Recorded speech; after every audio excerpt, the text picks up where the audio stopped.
That's a tremendous outburst called a supernova. And because it's the 7th supernova to have been discovered this year, it's known as 1986G. Now, a supernova really is a colossal outburst. What happens is that a formerly very faint star flares up to millions of times its normal brightness and may indeed shine as brightly as all the other stars in its galaxy put together.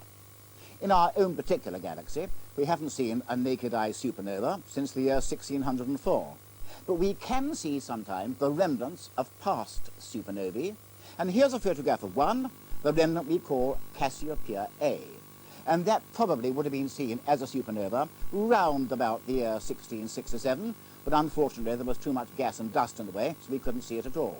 But there is its remnant, and as you can see, the kind of circular structure spreading away from an old explosion center.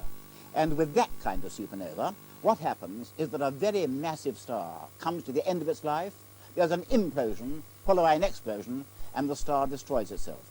And that's known as a Type 2 supernova. We'll come to Type 1 supernovae, they're different in a few moments. Well, the trouble is that supernovae are very uncommon. We'd like to study one from close range, but they don't occur often enough, and we have to content ourselves with studying supernovae in external galaxies millions of light years away. And quite a number of those have been discovered in recent years. There's one man who makes a special study of hunting for supernovae in outer galaxies, and he is an amateur, the Reverend Robert Evans, who lives in Australia and has his own telescopes there. That's a 16-inch telescope. Well, at the last meeting of the International Astronomical Union, which was held in India last year, Robert Evans gave a paper and he received a standing ovation, which for an amateur is something very unusual indeed. I wasn't actually at that particular meeting. I was too busy looking at Halley's Comet. But Dr. Paul Murdin was, and you were there, Paul, weren't you? And you actually met Robert Evans, who, of course, did discover this new outburst in Centaurus A. How exactly does he go about hunting for supernovae? Bob Evans has got a list in his mind, in fact a list on a piece of paper as well, of about 100, maybe more, galaxies that he works through as often as he can, looking at each one. He spends a couple of minutes looking at them one by one, and he's memorized the appearance of them in the same way that he's memorized the appearance of the faces of his friends. And just as he would notice when a pimple grew on the nose of one of his friends, he notices when a new star can appear in the field of these galaxies. Since he's making a deliberate attempt to try to find supernovae, this is not just a random list of galaxies that he searches. He's chosen the galaxies which are near enough so that a supernova that occurred in them would appear bright enough that he'd be able to pick it up with the telescopes that he has access to.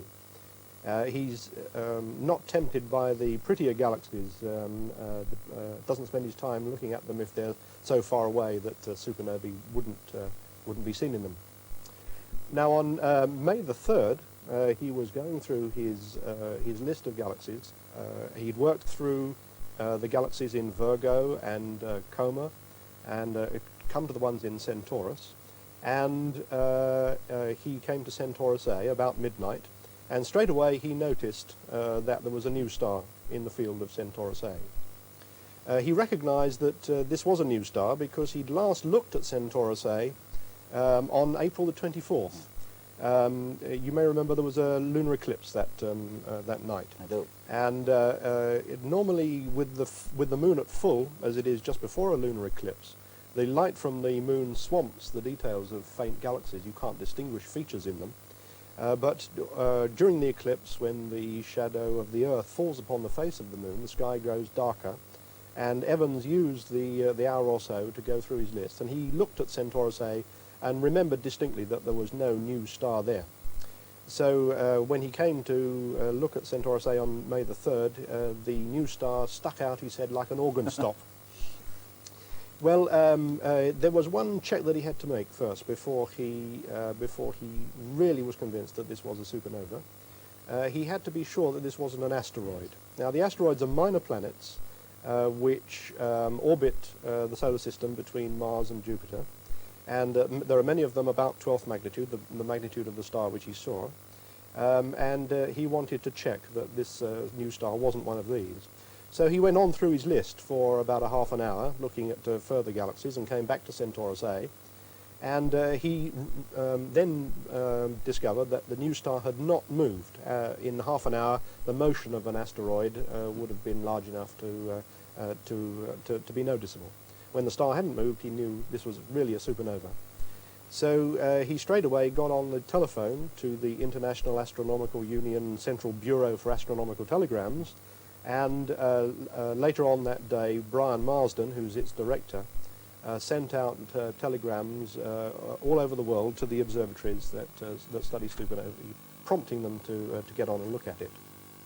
Meanwhile, Evans phoned a friend of his, Rob McNaught, at Coonabarabran at the Siding Spring Observatory. McNaught works on the UK Schmidt telescope, and about 2:30 that morning, McNaught arranged for the UK Schmidt telescope to photograph Centaurus A in order to get a photographic confirmation of the discovery. And it did. It was the photograph which was shown at the beginning of this program and which we see on our screen now. McNaught also went to Tom Cragg, who's one of the night assistants on the Anglo-Australian telescope, and together they got out Tom's telescope and had a look at the supernova themselves. And Tom went across to the Anglo-Australian telescope control desk. Tom's got a house no more than 100 yards away from the telescope, and he managed to persuade the professional astronomers who were working on the telescope there that night to measure the position of the supernova. In fact, to convince them that it was a supernova and not just some field star or so, he had to get a picture of Centaurus A from a poster which had been stuck up on the library wall and take it up to the control room in order to demonstrate that it really was a supernova. And that was the position which was telegraphed all over the world by Marsden. And I gather that what you've done since then is to take all the available observations and construct a light curve. Yes, Evans and McNaught and Cragg were kind enough to give me their visual observations of the magnitude of the supernova as it's developed over the last few months. It started off, of course, invisible on April the 24th, below 15th magnitude, when Evans couldn't see it. It must have shot up pretty rapidly from that time up to his discovery of it on May the 3rd. From May the 3rd till about May the 11th, it got brighter, and then from May the 11th, it's gradually faded away, meandering up and down in brightness until now it's passing 15th magnitude and becoming invisible. Now, from the light curve, we can actually tell what kind of supernova this was, what type it was. The light curves of supernovae are two distinct sorts. Type 1 supernova light curve goes up very rapidly, of course. Then it goes down fairly rapidly as well.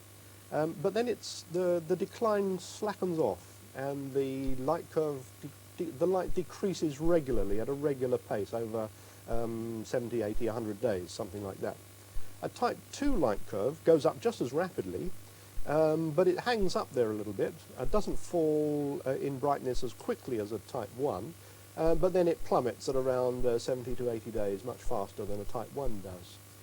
We could check whether or not the Centaurus A supernova was a type 1 or a type 2 by having a look at the light curves. Let's begin with type 2.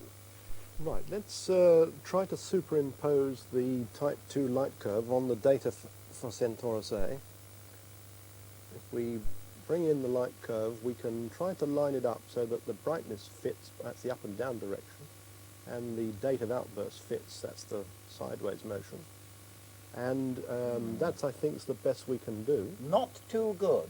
No, the points seem to fall underneath the type 2 light curve at about 30 days after maximum.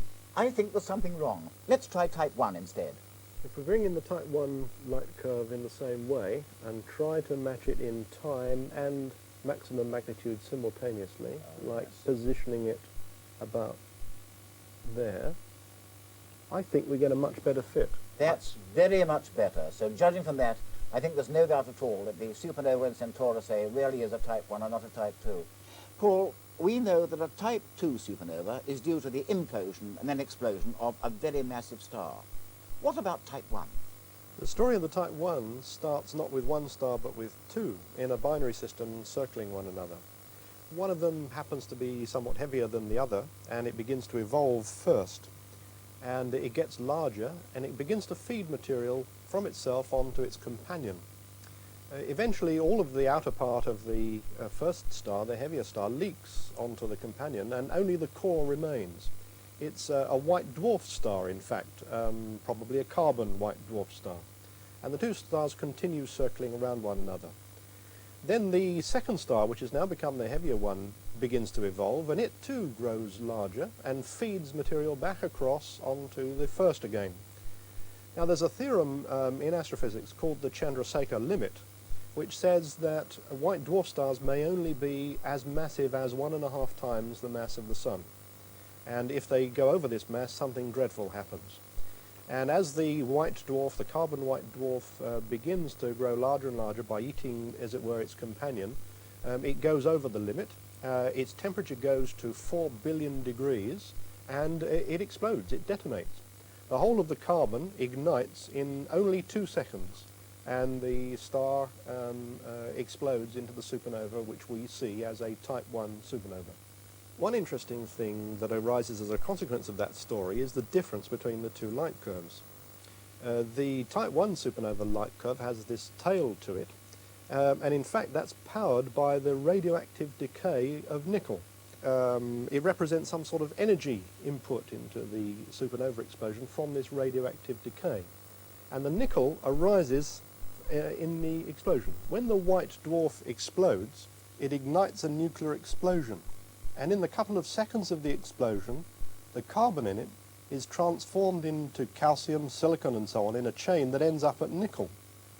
The nickel decays radioactively and makes in the end the supernova remnant. And the radioactive decay goes through 2 stages. It goes first to cobalt in a half-life of about 6 days, and the cobalt goes to iron in a half-life of about 77 days. So in a matter of a few hundred days, virtually all of the white dwarf star has turned into iron. But it all sounds highly convincing. Do you think that Centaurus A supernova is going to tell us any more about that? I'm positive it is, because Peter Michael of Imperial College was recently awarded time on the Anglo-Australian telescope some few months from now to go to try to detect iron lines in the spectrum of the Centaurus A supernova. And I bet you anything you like, he discovers the remains of 1.5 solar masses of iron. Well, that would certainly be final proof that the supernova really is of Type 1. But, Paul, it's millions of light years away. Anything might have happened to the light as it travels to us from through space. It's a probe, isn't it, this light pulse of what happens in space between us and Centaurus A. And I think the first thing to note is the colour of the supernova. A typical Type 1 supernova starts off rather blue and gets redder after about a month and then gradually fades back to blue again. But supernova 1986G has a colour which is distinctly redder than the normal. And this represents a colouring effect caused by the dust lane in Centaurus A. In David Malin's colour picture, you can distinctly see how the dust reddens the light of the stars behind. The dust lane has a distinct orange tinge, and the excess red colour of the supernova in Cen A is because of this same dust lane. The supernova is not very deep inside the dust lane. It's veiled rather than cloaked. If the dust wasn't there, the supernova would be 3 or so magnitudes brighter. It would be about magnitude 7.5, and then it would be the brightest supernova of the century. What about the effects on the supernova's light of material in space between us and Centaurus A? Well, let's orient ourselves by looking at a cross-section of the Milky Way, with the Sun being the yellow star in the lower left-hand corner. We're looking out across 13 million light-years of space to Centaurus A in the upper left. The traces of interstellar material show on spectra obtained at the European Southern Observatory by Max Pertini and his collaborators. They show at the wavelength of calcium material which exists within about 1,000 light years of the Sun, the local material, if you like. They also show material at about 450 kilometers a second redshift, which is associated with Centaurus A. In fact, this is a spectrum of interstellar calcium, and the calcium gas at 450 kilometers a second revealed in this spectrum it has the redshift of Centaurus A because they're associated one with another. And Centaurus A is moving away from us. Indeed, that's why it has a redshift. Now, the intriguing new observation is the existence of calcium absorption between Centaurus A and us. It shows us peaks at 100 kilometers a second, 250 kilometers a second, and 300 kilometers a second. What this intergalactic material is doing there, nobody knows. It's a mystery. But we do know that we have seen it before, at least one cloud of it. In 1983, there was a supernova in M83, and the line of sight to M83 passes through similar material at 0 kilometers a second and at the redshift of M83, and also there's a trace of one of the intergalactic clouds, the one at 250 kilometers a second. M83 is a member of the same group as Centaurus A, but it's actually in Hydra, and it does actually rise from Britain, although it's not very bright. It's rather a nice spiral, as you can see from that David Malin picture taken with the AAT, but it was using his 12-inch telescope that Robert Evans discovered his supernova there, which I think was a remarkable achievement. I think it is. I think we owe a lot to Bob Evans for his 13 supernovae, and certainly his last one has sparked off a lot of activity. Astronomers have been plotting its light curve, taking its spectrum and probing regions of space which they haven't discovered, haven't ever investigated before. Well, one other important thing, I think. I am told that, in point of fact, there is a possibility that the supernova will indicate that Centaurus A isn't quite as far away as we expected. It may be less than 13 million light-years, rather more like 10 million light-years. If that does turn out to be the case, what effect is it going to have upon our general distance scale of the universe? Well, all of the distances of all of the galaxies are interrelated, and if the observations of supernovae show that galaxies are generally closer than was thought before, that will change our perception of the size of the universe. It will indeed. And you know, Paul, it's quite amazing that this chain of important discoveries was started not at a professional observatory, but by the work of an amateur. And I think everyone owes Robert Evans a great debt of gratitude. And it shows again what the amateur can do in modern astronomy. And before long, I hope you'll come back to the sky at night and give us the latest news from Centaurus A. For the moment, from Paul and myself, good night.